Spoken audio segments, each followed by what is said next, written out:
All right, let's talk about Ryan Garcia, who is coming off a win in December, a comeback win in his last fight against Oscar Duarte, stops Oscar Duarte in the later rounds. In the immediate aftermath of that fight, Dan, Ryan Garcia seemed to indicate that he wanted to fight Rolly Romero. There were apparently some discussions behind the scenes, didn't really go anywhere.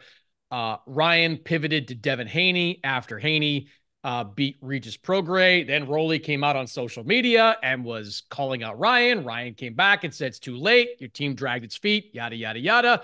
So as we record this, I believe there are active negotiations for a Ryan Garcia, Devin Haney fight at some point in the first half of 2024. There Um, are, there are, no yeah, question. but in your mind, is that the right move for Ryan Garcia? Should he go straight into a Devin Haney fight, or should he look to try to rekindle something with Rolly Romero first? I'm about big fights. I'm not a promoter. I don't have a financial stake in it. Doesn't do me any good if he fights a lesser fight. If the fighter is wants it and they can make a deal, and I definitely think that boxing fans would be far more interested in seeing Ryan fight against Devin Haney than they would against Rolly Romero, who is inactive, who, if you read his social media, doesn't really seem to care about boxing these days, which is his prerogative. That doesn't make him a bad guy or anything. Uh, He's lucky to have the belt that he won against Barroso, his original opponent, who had the title for his own fault, dropped out Alberto Puello because he failed the drug test, uh, and then he got, in the eyes of many, in a, let's be honest, a putrid fight against Ishmael Barroso, but one that Barroso kind of got a bad call in because of the very unusual stoppage that was made by typically outstanding referee Tony Weeks. That was just an abomination of a stoppage. I think you called that fight, maybe, or it was on the zone anyway. No, Showtime. That was a Showtime fight. Oh, Yes. so yeah, you're right. My bad. Ninth round knockout that just was unfortunate. And Raleigh is not in typically really good fights, in my opinion. I mean, he talks a good game. His pre-fight buildups are good, but the bouts themselves are usually not very impressive. So, to me, anyway, a Haney fight is a bigger fight. It's a huge opportunity to win a real title. Uh, I think it's a fight that would be. I don't think it does. It's not going to do the level of, let's say, pay-per-view business as Ryan did with Gervonta Davis, obviously. But I think it's got a chance to do some business. So if the all things equal, you go for the Haney fight. And by the way, I know if he loses to Haney, you're going to get a lot less grief than if you lose to Romero, who maybe people would view as a more winnable fight, but Romero is capable of with coming up with a good punch also. So to me, I'm about big fights. Give me the Haney fight 7 days a week. Yeah. And See, by I the go way, the other. and there definitely are discussions because both sides have said so. Yeah. Oscar has said so. I know they're having the conversation with Eddie. Between Golden Boy and Matchroom. I don't think Matchroom is like the official promoter of Devin, but they've been they're working together sort of the way And that they have some rights Eddie to him. worked a Yeah. couple fights with Canelo. Yeah. They've got some. However, their deal was structured before the Prograis fight, they've got some kind of matching rights first of all, whatever it is that with Devin Haney. I think one of the problems with ultimately finalizing a Haney Garcia fight is that both these guys are probably going to want big guarantees, and I don't know. I don't know if they're going to be able to get to that number where it's agreeable for both guys to agree to the fight. But Dan, I I want to see the Romero fight first I because don't for a couple of understand that. reasons. Like, I don't understand. I All mean, right, let me lay out my case. Ryan and Haney, they got a history. They fought six Okay, times in amateurs. They want to okay, fight each but other. they do. But that's not a fight that right now I believe Ryan can win. I think Devin Are you Ryan's just promoter?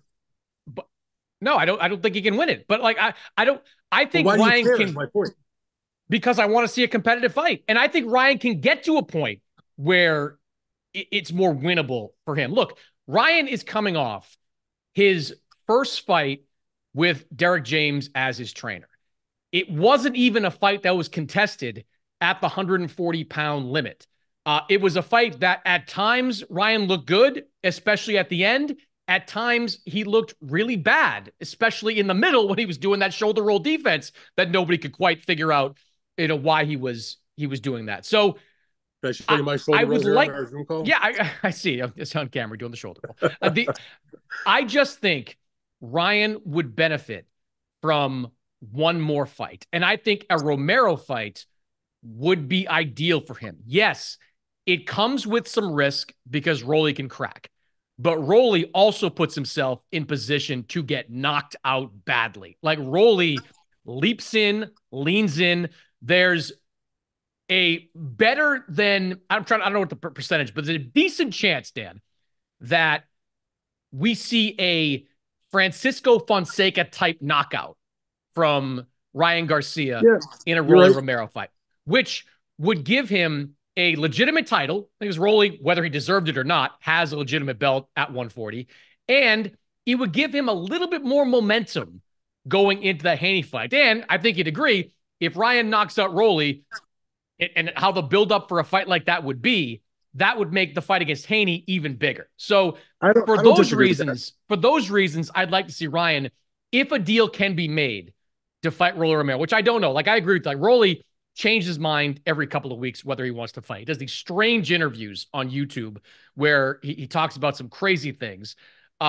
He still has to deal with his own mandatory issues. Although I will say this, if Rolly wanted to fight Ryan Garcia, there is no way the WBA is standing in the way of that because Gilberto Mendoza was in the ring for Ryan Garcia's win over Duarte and put a belt around his waist. Now, what belt that was, I don't know because it was a catchweight. So was he the catchweight champion of the Well, world? it's actually interesting you say that because I had questions about that myself and asked Golden Boy, and they didn't want to acknowledge publicly that it was a fight that was over 140 pounds. So it was the WBA's, I want to tell you, intercontinental welterweight title, but they didn't want to deal with the brushback by calling it a welterweight fight, saying Ryan was moving up just because they fought at like what 142 We called pounds. it a welterweight fight because it was a It welterweight was a fight. Like welterweight fight, exactly. yeah, it's But the the way thing it is. about it is, you mentioned about the mandatory. We'll see what happens because on Saturday on the Virgil card, you have the it's what is it the interim O'Hara title? Davies, Barroso interim title. Yeah. Correct. So Davies has been the long-standing mandatory for that belt once the Romero and Barroso and Puello situation was handled, and we'll see. I mean, the winner of that fight is supposed to be the next shot against Rolly. Davies is on record as saying, 1,000 times over and over that, he wants that fight. He's been waiting a long time for it. Money talks, and we'll see what happens. I mean, WBA is never going to order it. Of all the sanctioning bodies that would, the WBA is not getting in the way of Ryan and Rolly. They're not doing it. Like probably you know not. that. But, You know they're not doing it. well, I mean, you're probably right, but I'd have to wait to see how they react. I know from my own conversations with the WBA that they want to see that situation get handled. But Rolly is. That's the other thing about Romero, by the way. If Haney and Ryan go towards making their fight, you're talking about a time frame that would probably put them in like around April-ish. Yeah. Romero has been sidelined because of this disc injury in his back, where at least according to the original report that went to the WBA when they checked his medicals and allowed him to be sidelined, not strip him, and make this Barroso versus O'Hara Davies fight for the interim title. In that medical paperwork, which I read and actually have a copy of, they were saying that the Rolly Romero's doctors were saying he shouldn't be back, into any kind of significant training and fighting until at least April anyway. So I'm not sure if he's gonna be medically ready to fight. Let's say he wanted to make the fight against Ryan. Is he gonna be ready to fight in April anyway? So, we can talk about the possibilities, but it's not necessarily based on the actual schedule of when these human beings are prepared and able to go into the boxing ring. So if Ryan is presented with a case where you can fight Devin Haney like sometime in March, or you're going to wait till fight Rolly like in May, I don't think he's going to wait around. I think he's going to go for the bigger fight right off the bat. I even think though, I don't know that a Haney fight could get made by March at this point. I just don't think they're close. Close enough to close a deal and do a Well, fight Chris, in in March. boxing negotiations, you can be as wide as the Grand Canyon and everything comes together in the end. As long as once they Yeah. get over like whatever, there's one hurdle. I've seen 1,000 times fights where they're termed as being we're not close, and suddenly, put it like this: you're not close until you're close. In other words, Right. there could be a huge gap, and suddenly, like a domino, things start to happen. And I actually look at the fight between Ryan and Haney as I say this relatively speaking, it's not that complicated. Like, there's not going to be arguments about who comes into the ring first, who gets introduced. Clearly, Devin Haney is in a position where he's the established champion, and he may not be as popular as Ryan, but he's got enough going for him where he's not, and I think Ryan's the type of guy where he's even said, I don't care about that stuff. Like, let him, he's the champion, fine. Let him walk when he wants, let him be Ryan's introduced. got a history. Ryan's got a history of doing things to get a fight done. Like Sure. what Ryan did to make the Tank Davis fight happen, it doesn't get done unless he's willing to do certain things. And by the way, Devin Haney has shown the similar kind of mentality because of what he did when he had the WBC title. He didn't have to, do everything the way that George Kambosos wanted, even though George had more of the belts. But he raised his hand when Loma fell out of that fight back at the time they were supposed to have the match, and he made the deal. And so Haney and Ryan are both, at least in today's game, of star level fighters. They're the type of guys that don't let that shit stand in their way. Like, they'll do what it takes to make fights. And I think the fact how much they say they want to fight each other, and as I mentioned before, they know each other so well. 6 amateur fights. They really want to get it on as pros. And when you are in that situation, and I've watched this occur for as long as I've been writing about boxing, when the two fighters want to fight, there's very little that can usually stand in their way. If they really want to make a deal, they're going to make a deal. And I don't know. Listen, I hear all what you're saying about the Rolly fight, but if you went and asked any boxing fan out there, would you rather see Rolly against Ryan, or would you rather see Haney against Ryan? I have to believe that the vast, vast majority are going to say, give me the Haney fight. I would agree. I just think a Haney fight becomes more winnable if Ryan has one more fight under his belt with Derek James in his corner, so we can see a more polished version. I can't disagree with that, but what I can say is that ain't my problem. That's true. So you want Haney and Garcia.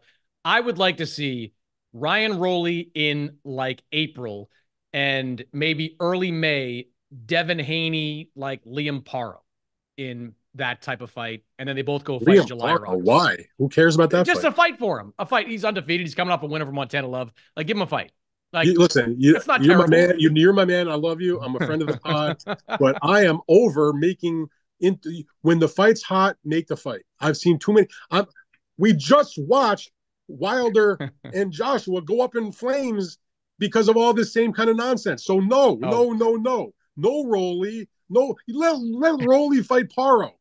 And then do something there. I'm done with that shit. Give me the big fights when you can make them. And both of these athletes have a desire to fight each other now. I'm not standing in their way. Go make the fight. Whatever happens, happens. And by the way, whoever loses, I don't take anything away from them because they were willing to step up and fight the best guys and not mess around. I think about when Oscar De La Hoya, who was Ryan's promoter, was at his best. He took some losses, but he always fought the best guys. He became a superstar and was a legend and had a lot of great fights. Ryan may not be at that level of talent, but he's got that mentality of I'll fight whoever. And I appreciate that as a fan. And if he takes a loss, so be it.